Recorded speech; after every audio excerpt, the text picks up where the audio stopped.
کیا. کہا رسول چلے گئے اور 24 سال کا ایک جوان بچے کو ہمارے لیے سردار بنا کے چلے گئے. علی نے ہمارے بڑے بڑے سورماؤں کو مارا ہے. اب تو علی کا موقع ملا ہے, اب ہم علی کو کبھی بھی حکومت نہیں دیں گے. اگر علی کو حکومت دے دی تو زہرا کو فدیہ بھی دینا پڑے گا, پھر ہمیں حدیث بھی بیان کرنی پڑے گی. کیوں؟ دیکھیں سب سے پہلے کل بھی میں نے بیان کیا کہ تاریخ اسلام میں بعد از رحلت رسول علی کا کیا کام تھا. علی کیا کر رہے تھے بعد از رحلت رسول؟ علی قرآن کو جمع کر رہے تھے, اور صرف قرآن کو جمع نہیں کرتے تھے, ہر آیت کی شرح کو بھی بیان کرتے تھے. جہاں احادیث آیات لکھتے تھے وہاں رسول کی حدیث کو بھی بیان کرتے تھے, وہاں شان نزول کو بھی لکھتے تھے. اب ان لوگوں نے کہا کہ اگر ہم نے حدیث پر پابندی لگا دی تو ہم رسول کا تمام جو فعل ہے اس کو چھپا لیں گے. ہم کہیں گے حسبنا کتاب اللہ, ہمارے لیے کتاب کافی ہے. چونکہ یہودی تھے, اب ان کے اندر وہ یہودیت جو کلچر موجود تھا. ایک چھوٹی سی مثال دنیا کی دوں گی. آج جب محمد علی جناح نے پاکستان بنایا تو کس نظریے کے تحت بنایا تھا کہ مسلمانوں کا کلچر الگ ہو اور ہندوستان کا کلچر الگ ہو جائے. اسی نظریے پر قائد اعظم نے پاکستان کو بنایا تھا. آیا وہ کلچر اب ہے کہ جس نظریے کے تحت پاکستان بنا, آج ہماری شادیوں میں وہ کلچر جو انڈیا کا کلچر ہے وہی کلچر ہے کہ جو ہندوستان کا کلچر ہے. آج کوئی مومن کسی کی شادی میں نہیں جا سکتا. آج کا لڑکا کیا کوئی مومن کسی کی شادی میں نہیں جاتا. کیوں جائیں گے تو وہی ناچ گانا, وہی بے حجابی, کوئی نماز کی پابندی نہیں, بچوں کو ڈانس سکھایا جا رہا ہے, رقص ہو رہا ہے, پوری رات رقص کرتی ہیں جوان بیٹیاں باپ کے سامنے رقص کر رہی ہیں, ڈانس کر رہی ہیں. آج یہ کلچر کہاں سے آیا؟ آیا وہ اسلام پاکستان کی بنیاد تھی, وہ کہاں گئی؟ کلچر اثر انداز ہوتا ہے.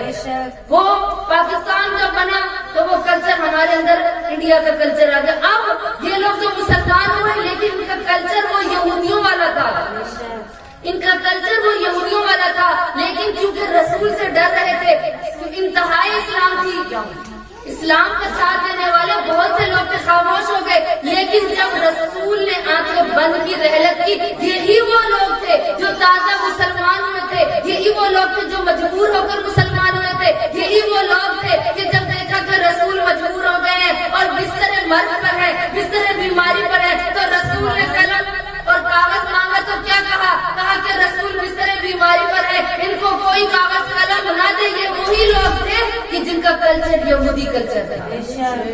اب ان لوگوں کے اندر تعصب علی بڑھ رہا تھا, پروان چڑھ رہا تھا کہ جو یہی معاشرہ تھا کہ جس کی وجہ سے رسول کی رحلت کے بعد ان لوگوں نے اپنے اس کلچر کو اجاگر کرنا شروع کر دیا. وہ بنی اسرائیل کی قوم, وہ یہودی کلچر, انہوں نے کہا کہ انہوں نے رسول کے اس جانشین نے ہمارے بڑے بڑے جوانوں کو مارا ہے, بڑے فاتح خیبر بنتا ہے, فاتح خندق بنتا ہے, اب ہم اس کو تنہا چھوڑ دیں گے, اس کو حکومت نہیں دیں گے. جب ہم علی کو حکومت نہیں دیں گے تو کیا ہوگا؟ کہا یہ سب حدیث پر پابندی لگا دیں گے, اب کوئی علی کا ساتھ دینے والا نہیں ہوگا, اور پھر ہم چن چن کر علی سے بدلے لیں گے. تب بھی احادیث میں ملتا ہے کہ جب انہوں نے علی کے دروازے پر حملہ کیا نا سید زہرا پر, انہوں نے کہا یاد رکھ علی, تو نے ہماری جنگوں میں ہمارے جوانوں کو مارا ہے, ہمارے بڑے بڑے دلیروں کو مارا ہے, آج ہم تیری عورت سے بدلہ لیں گے, ہم تیری عورت سے بدلہ لیں گے, تو نے ہمارے بڑے بڑے سورماؤں کو مارا ہے. علی آج ہمارا وقت آ گیا کہ ہم اس سے بدلہ لیں گے. اسی لیے انہوں نے یہ لفظ کہا تھا جو تاریخ اسلام میں دکھی لمحہ آ جاتا ہے کہ کہا علی تو نے ہمارے جوانوں کو مارا, تو نے ہمارے بوڑھوں کو مارا, ہم تیری عورت سے بدلہ لیں گے. اسی لیے در زہرا پر انہوں نے آگ لگا دی. اور در زہرا کون سا دروازہ حضرت فاطمہ الزہرا کا کہ وہ بی بی جو چادر تطہیر لے کر اڑتی تھی, جو چادر تطہیر میں رہ کر اپنے بچوں کو پال رہی تھی, کہ وہ بی بی کہ جو جس دروازے پر کوئی خیرات لینے آتا تھا, چاہے گھر میں فاقہ ہوتا تھا لیکن کسی کو دروازے سے نہیں بھیجتی تھی. تاریخ اٹھا کر دیکھیں, یہ سلیمان فارسی روایت کرتا ہے کہ ایک دن سیدہ کے گھر میں کچھ بھی کھانے کے لیے نہیں تھا, سب فاقے سے تھے کہ دروازے پر کسی سائل نے دروازے پہ صدا دی کوئی ہے کہ اللہ کے نام پر مجھے کچھ خیرات کر دے. اگر ہم ہوتے ہم کہتے کہ کسی کو 10 روپے ہی تو ہمارے پاس ہے, وہ بھی دے دیں گے تو ہم فقیر ہو جائیں گے. کے ہم کیوں کسی کی مدد کریں؟ ہم اسی لیے خیرات نہیں کرتے، اسی لیے خمس نہیں نکالتے، اسی لیے حق زہرا نہیں دیتے کہ ہمارا مال کم ہو جائے گا۔ اب جناب فاطمہ الزہرا کی کنیزیں ہیں ہم جو دعویٰ کرتے ہیں۔ اب دیکھیے گھر میں فاقہ ہے، جناب سلیمان روایت کرتے ہیں کہ 1000 دفعہ چادر تطہیر بازار میں بکنے کے لیے گئی، بہت سخت روایت ہے، 1000 دفعہ چادر تطہیر بازار مدینہ میں بکنے کے لیے گئی۔ کیوں؟ کہا کہ حضرت فاطمہ الزہرا جب بھی دروازے پر کوئی آتا تھا، بی بی کہتی تھی میرے پاس کچھ نہیں ہے، اپنی چادر اتار کر دیتی تھی، کہتی تھی جاؤ سلیمان اس کو بازار میں بیچو، جو درہم ملیں گے وہ میں خیرات کر دوں گی۔ اب ادھر سلیمان فارسی کہتے ہیں دروازے پر دکل گاؤ ہوا، کوئی سائل آیا، اب سیدہ دروازے سے خالی نہیں بھیجنا چاہتی تھی تو کیا ہوا کہ میری آقا دادی فرماتی ہیں سلیمان فارسی جاؤ دروازے سے جاؤ، میری چادر کو لے کر جاؤ اور جا کر اس کو بازار میں فروخت کرو۔ سلیمان فارسی نے چادر لی، چادر کو اپنے کندھے پہ رکھا، کہا ابھی بازار پہنچا نہیں تھا کہ ایک یہودی دروازے سے باہر نکلا اور دروازے سے باہر نکل کر کہتا ہے اے سلیمان یہ تمہارے کندھوں پر کیسی چادر ہے؟ ایک راہب نکلا، کہا تمہارے چادر جو کندھے پر یہ کیسی چادر ہے؟ کہا یہ چادر تطہیر ہے۔ کہا 1 منٹ کے لیے اس چادر سے میں مطابقت کرنا چاہتا ہوں جو تورات میں بتائی گئی ہے کہ ایک آخری نبی کی بیٹی ہوگی کہ جس کی چادر مدینہ کے بازار میں فروخت کی جائے گی، آئے یہ وہی چادر ہے؟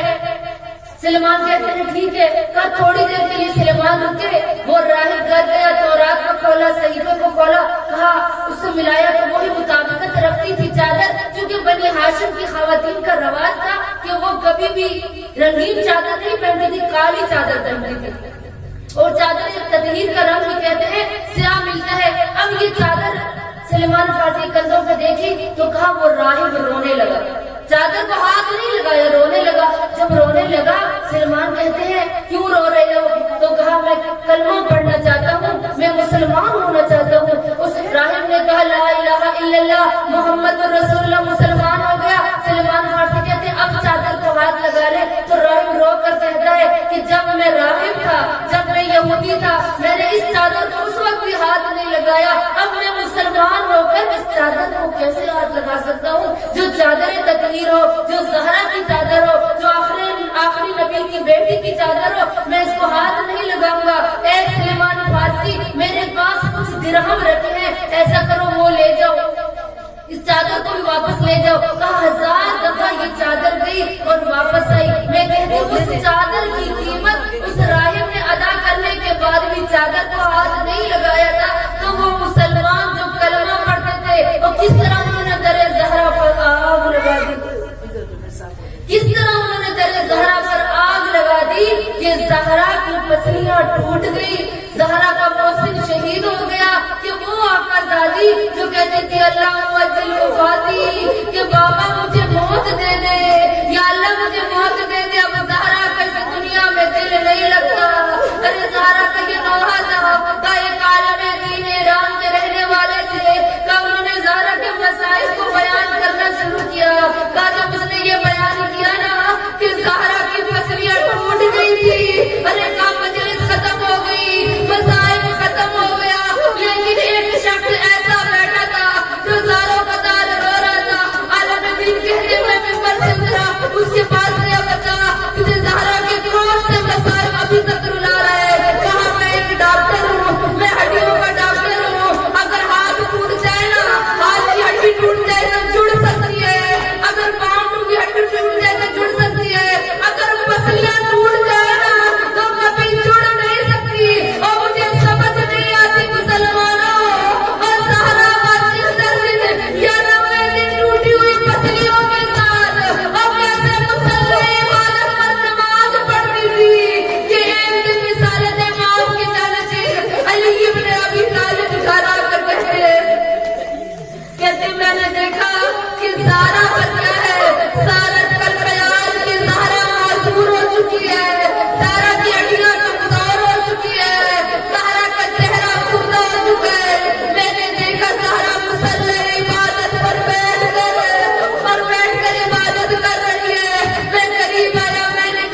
میرے جانے سے ایک دن پہلے وصیتیں کی ہوگی.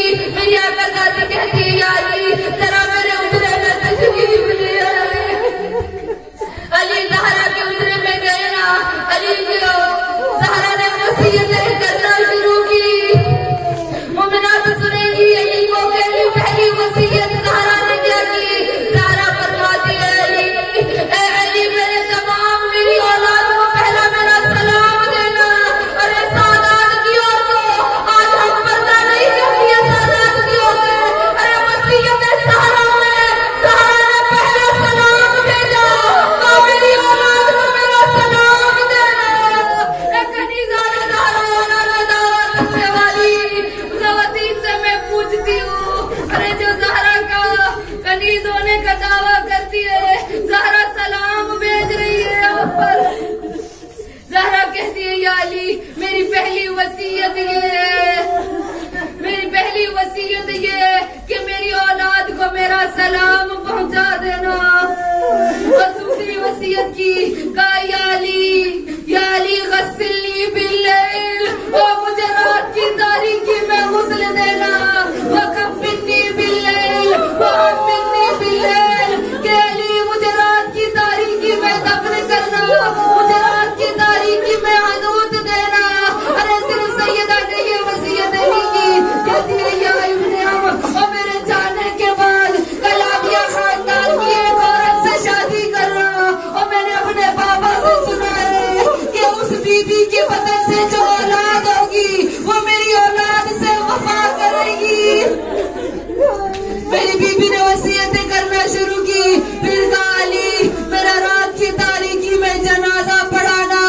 ارے جو میرے بابا کے جنازے میں شریک نہیں ہوئے نا اور وہ میرے جنازے میں شرکت نہ کرے اور زہرا کے جنازے میں وہ لوگ شریک نہ ہو اور جنہوں نے زہرا کا زخمی پہلو کیا ہے اور جس نے زہرا کا دروازہ جلایا ہے اور جس نے میرے محسن کو شہید کیا ہے وہ میرے جنازے میں شریک نہ ہو.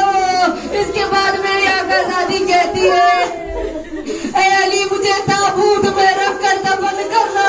پھر میری آقا زادی کہتی ہے علی میری وصیت سن لے. میرے حسین کو پیاس بہت لگتی ہے. ارے جب میرے یہ بے شکم میں تھا نا تب بھی یہ کہتا تھا اماں تشانون اماں مجھے پیاس لگی ہے.